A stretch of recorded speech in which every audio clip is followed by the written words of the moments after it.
YouTube, Brian LCS. Thanks for stopping by the channel and this video, the Amazing Spider-Man number 8 review. So we're going to jump right in. John Romita cover. This is the A cover. John Romita on the artwork in the interior, as well as Zeb Wells on the writing. So this is a continuation of last issue 7, where Spider-Man was in a tough spot. The Vulture had attacked him and was really getting the best of him. He had broken his web shooters, and Spidey was falling from a high altitude down to the ground. And so it's kind of where we pick up. And so we see Spidey in trouble. He's trying to figure out a plan. He's getting closer and closer to trees. And he takes out his some extra web cartridges and breaks them into the top of the trees to hopefully create some webbing that will slow down his descent and hopefully stop him before he smashes into the ground. And so that's exactly what what happens. We see Spidey here just inches from the ground, and he's pumped up that it has worked, and he hears somebody calling out, "Hey, look out." And so the Vulture is coming back for another pass at him, picks him up, slams him into a wall, and then flies off with him. And so basically he's pummeling him. He's really getting the best of him. Last issue, Vulture had taken out his web shooters. They were destroyed. And so he's really getting the better of Spider-Man. And Spider-Man here even mentions about his ribs being possibly broken.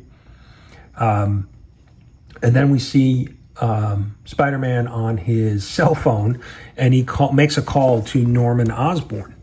So if we recall from last issue, Norman had built a Spidey suit that we see here in the background, and Spider-Man, Peter Parker's asking him to bring it to him. He's in trouble and he needs the suit. And so Norman basically crushes his phone and says he can't do it, and hangs up. Well, his phone's destroyed, so that's the end of that call. So Spider-Man realizes he's got to figure out some other way. He's still trying to get away, but Vulture comes back for another pass and picks him up, and is dangling him high in the sky again.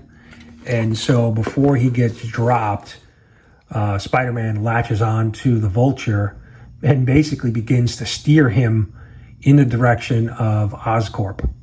And they slam into the building, and the Vulture's a little dazed, and then Spider-Man is gone.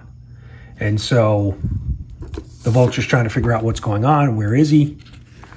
And, basically shouting out, "Look, you can run, but you can't hide. I will find you, eventually."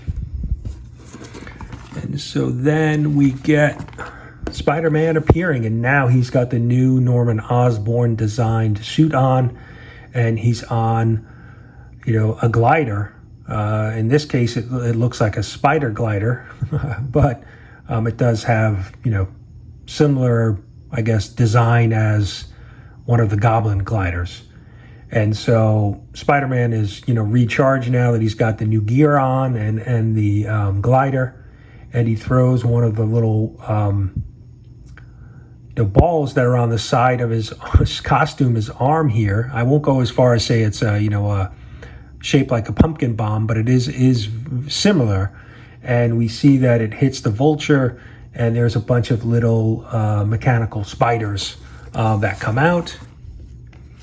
And so they are blinding the Vulture, and then now Spider-Man is able to kind of get the upper hand, and he's still trying to figure out, all of the different, things that the suit can do and the glider.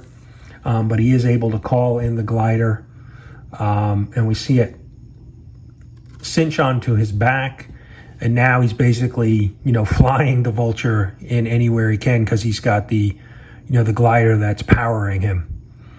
And Spider-Man forces the Vulture into a wall and basically knocks him unconscious. We see a little scene here where we see the suit can change his appearance, his face. He's got a little smiley face, so Peter or Spider-Man trying to make a little joke there, but unfortunately, the Vulture is unconscious and unable to take part in the comedy. So then we see him webbed up and basically, having a conversation with Spider-Man saying, hey, look, I understand you're after me because your granddaughter found out about your past. But so because she found out that you were a murderer, you plan on killing me? That's kind of an oxymoron here, isn't it? And so, Spider-Man tells the Vulture, look, you're just going to have to, settle for that. You beat me pretty bad, and I'm going to be sore for several weeks. So you're going to just have to live with that. And so, Vulture agrees. I guess that's what I'm going to have to live with.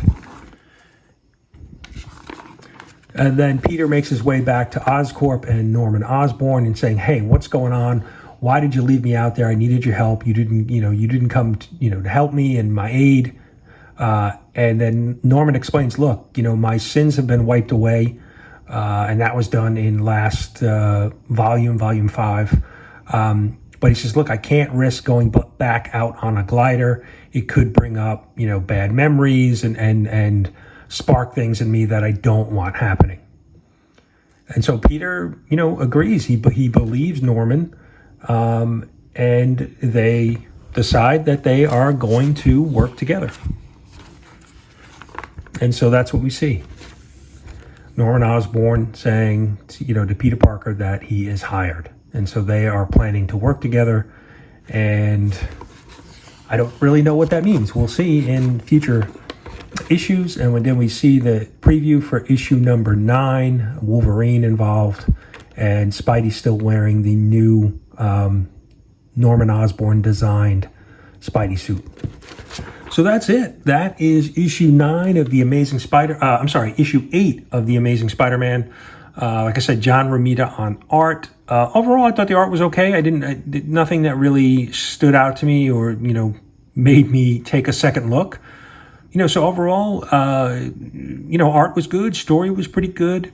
It's basically just a long battle with the Vulture and then a little, conclusion with Norman Osborn that now, Peter and Norman are going to be working together. So overall, not bad. I'd say, my 5 web system of rating, 1 being really bad and 5 being great, I'm going to go with a 3. A little step down from last issue, I thought. Last issue, I really thought, we had some other different elements. In this story, we really only see Spider-Man, Vulture, and Norman Osborn.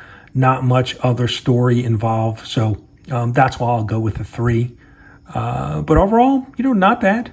So interested to see what's to come now with Norman and Peter working together, and where this takes Spider-Man and Peter in what type of direction. Does he get back on his feet financially? And what does this mean for his Spider-Man game with, some additional, technology and hardware behind him? So we'll see. Interested to see where it goes. But overall, not bad. So let me know what you think. Are you reading The Amazing Spider-Man? If you are, let me know what you think. If you've read issue 8, what do you think of the story? Let me know down in the comments. But thanks for watching, and we will see you for issue 9.